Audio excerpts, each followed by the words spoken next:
Hello and welcome to this field of poppies that we're going to be doing together. You've already hopefully looked at the first video, which indicates how to use your masking fluid as your sketching tool, and I'm going to start off now with some sky. So we're going to be working very wet into wet, but some bits I don't want to run away with me too much. So to start with, I am going to just wet this top area. So I've got some clean water and a big brush, and I'm just going to go across there because the landscape is going to just fade into the sky. I'm going in with cerulean blue, as is my usual want.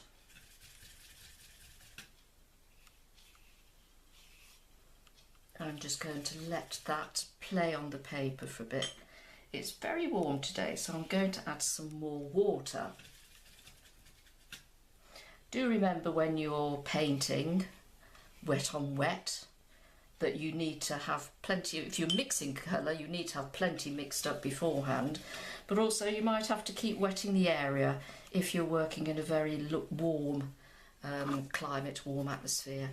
Now I can tilt that up and let it come about this way if I want, or I can tilt it and let it go back that way. So I don't mind which. Let's just bring it down a little bit there. Okay. Now I'm going to just blend a bit of mountain, hills, greenery sort of landscape into that sky. So I'm going to take actually a little bit of sap green.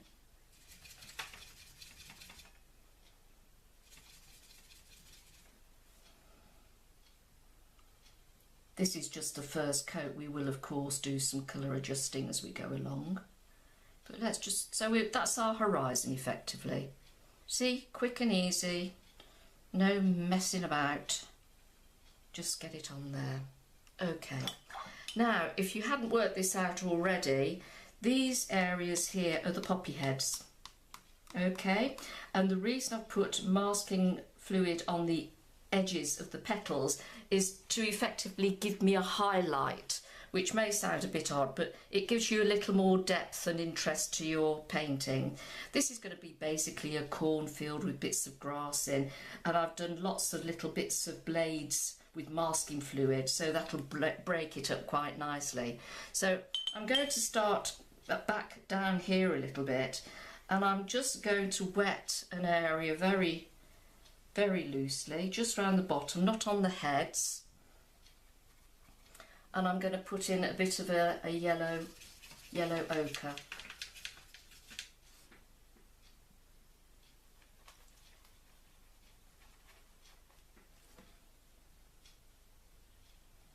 Just very light. So say always start off light, because you can always go darker.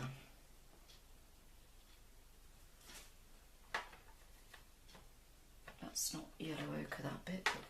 I've put my brush in the wrong place, so we won't worry about it. You don't have to stick absolutely to the colours that I suggest. If you haven't got things, or you know, you don't have it, or you've run out, don't fret.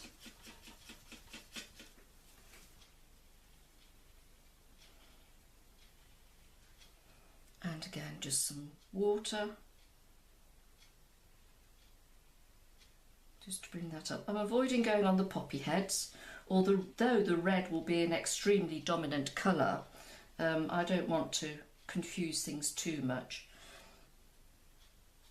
So again, just adding a bit more water. This is another painting process to help you to just loosen up a little bit. Doesn't matter whether it turns out wonderful or it's absolutely awful, it doesn't matter. The idea is just to get you loosening up, and also thinking for yourself a little bit more and getting things out of your head, because the imagination, the brain is a wonderful thing. You've got lots of information in there. It's just getting it from your brain down your arm and onto the paper, which is often what people say. Right, so I'm just taking this water up to there and I'm running in. I don't care if that merges or not. And continuing down there, there's plenty of water and a nice cornfield. And I'm going to just drop a bit of a green in there. This is going to be really bright and fun. If you've done the sunflower one, you'll know what I mean. I'll give you the colour palette as a resource at the end of this lecture.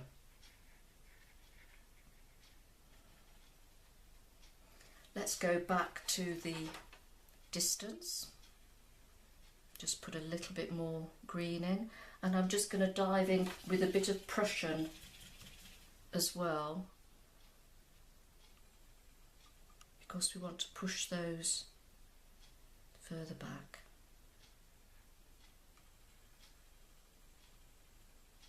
Just think of this as your preliminary sketch, your undercoat. You're just blocking it in and see how it goes.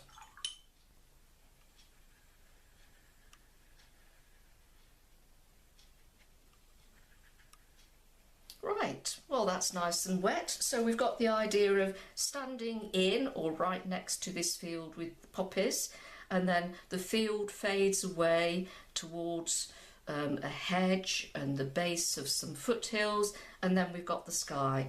So can you see already you're starting to get an idea. Just blend that in a little bit there. So what I want to do now is let that dry off, and then we'll come back to it for another coat, as it were. I've got little gaps there where I haven't put paint. Don't worry about them. Don't worry about them at all. This is, as I say, going to be a very free and very loose watercolour. So I'll see you in the next lecture.